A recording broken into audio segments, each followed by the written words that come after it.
اب ضرورت اس عمر کی ہے کہ تم میرے محبوب علیہ السلام والسلام سے اپنا تعلق کتنا ہموار کرتے ہو، تعلق کتنا درست ہوتا ہے، محبوب کے ساتھ کتنا گاڑا تمہارا رشتہ قائم ہوتا ہے، اور تعلق درست کتنا ہوتا ہے۔ تعلق دو طرح کا ہوتا ہے، ایک تعلق درست نہیں ہوتا اور دوسرا تعلق درست ہوتا۔ جو درست نہیں ہوتا وہ بے وفائی کا تعلق ہوتا، اور جو درست ہوتا ہے وہ وفا والا تعلق ہوتا ہے۔ تو عزیزان گرامی قدر، اللہ تبارک و تعالیٰ نے ہمیں ایمان کی دولت بچا کر اس دنیا سے رسنے کے لیے دو چیزیں دے دی۔ ایک قرآن کی سماعت کرو، قرآن کی بولیے سماعت کرو، قرآن میں متاثر کرو، اس قرآن کے ساتھ محبت کرو۔ ہم نے تو قرآن کو فقط الماریوں کی زینت بنا کے رکھی، ہم اس قرآن کو دیکھتے بھی نہیں، پڑھتے بھی نہیں۔ مساجد کی الماریوں میں آپ جا کر دیکھیں، سال ہا سال سے قرآن کریم پڑھے ہوتے ہیں، شاید ان کو کھول کر وہ پڑھنے کی ضرورت نہیں کرتا۔ گھروں کے اندر ریشمی غلاف چڑھا کر ہم اونچی جگہ پر رکھ دیتے ہیں، ہم نے کبھی پڑھنے کی کوشش نہیں کی۔ مگر منڈیوں کے اندر، بازاروں کے اندر وہی قرآن ہر زبان پر ہوتا ہے۔ کیا یہ قرآن کریم یہ قسم کے لیے ہے، تکرار کے لیے ہے، اپنے لڑائی جھگڑوں کے لیے، یا فقط ہمارے مردے بخشوانے کے لیے ہے؟ یہ قرآن تو زندوں کا نصاب تھا زندگی گزارنے کا۔ ہم اس میں ہوتا زنی نہیں کرتے، اس کے ساتھ محبت نہیں کرتے۔ یاد رکھیے، رب کائنات نے فرمایا یہ قرآن میرا ذکر ہے، اور جو کوئی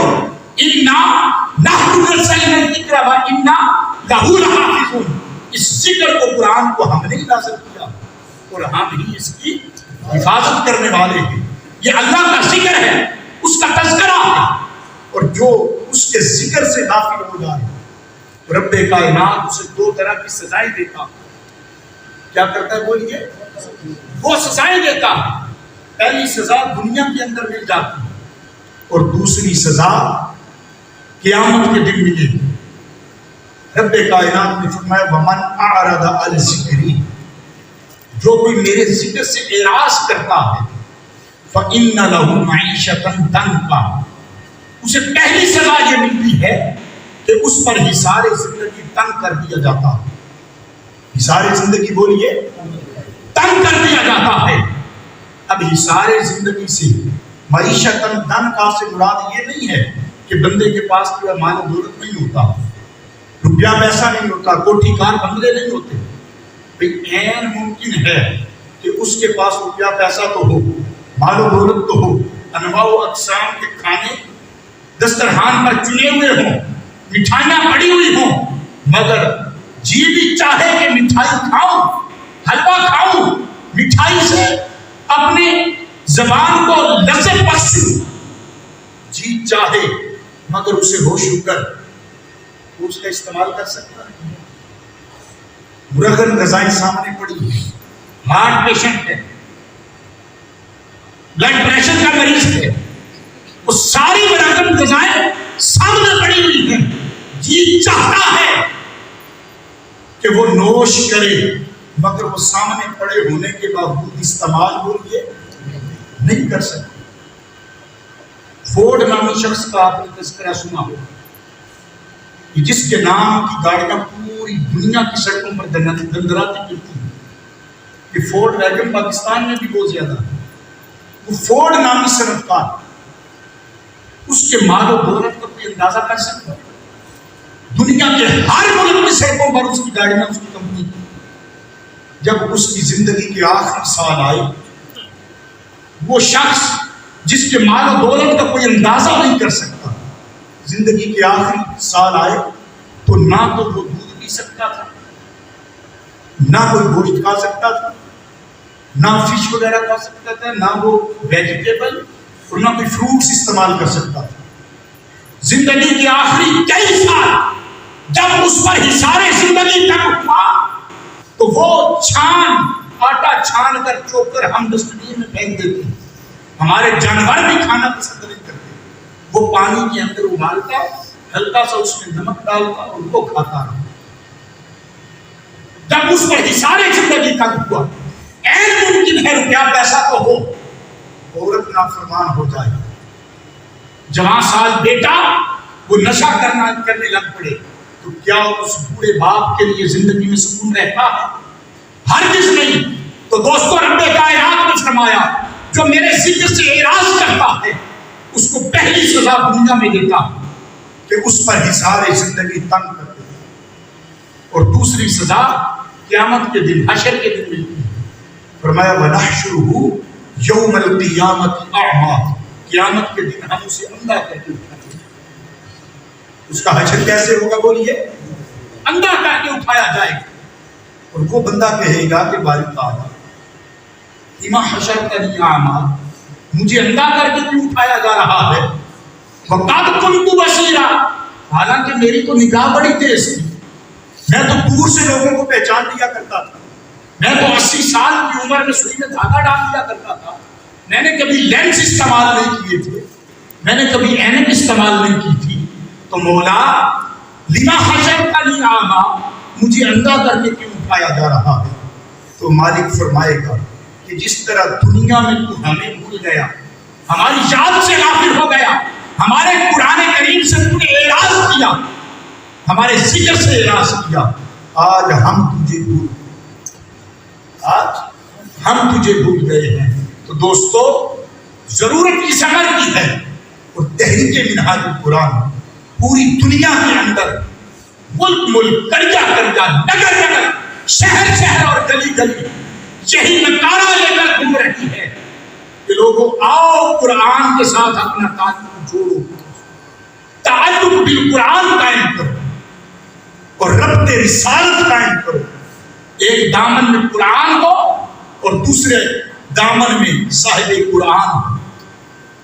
جب یہ دولت آپ کو مل جائے تو پھر قرآن کی دولت بھی ہوگی، اس سے محبت بھی ہوگی، اور صراط مستقیم پر جب آپ چل پڑیں، اس ٹریک پہ آ جائیں، تو پھر لوٹنے والے سے پروٹیکشن کے لیے صاحب قرآن سے تعلق ضروری ہے، ان کے ساتھ جڑنا ضروری ہے. آؤ درود پاک کی صورت میں تحریک منہاج القرآن تمہیں صاحب قرآن سے بھی جوڑتی ہے، اور درس قرآن، درس ارشاد قرآن کی صورت میں تمہارا تعلق قرآن سے قائم ہے. تو اس دور کے اندر تحریک منہاج القرآن کے ساتھ لگ جاؤ، رفاقت ہو. دعا ہے کہ مالک کائنات مجھے آپ سب کو قرآن فہمی کی توفیق عطا فرمائے. اور بار دیگر میں اپنے استاد محترم آپ جملہ احباب جو تشریف فرما ہیں جنہوں نے قرآن کریم کو سماعت کیا، آپ سب کو مبارکباد پیش کرتا ہوں، اور اس امید کے ساتھ یہ دعا کرتا ہوں کہ مالک کائنات آئندہ زندگی رمضان المبارک کے بعد جس طرح رمضان المبارک میں ہمارا تعلق قرآن سے جڑا رہا، تلاوت کرتے رہے، اسی طرح رمضان المبارک کے علاوہ ہم قرآن کریم کے ساتھ اپنا تعلق قائم رکھیں گے، اور روزانہ کم از کم ایک تسبیح درود پاک کی آقا کی بارگاہ میں پیش کرتے رہیں گے. وآخر دعوانا الحمد للہ.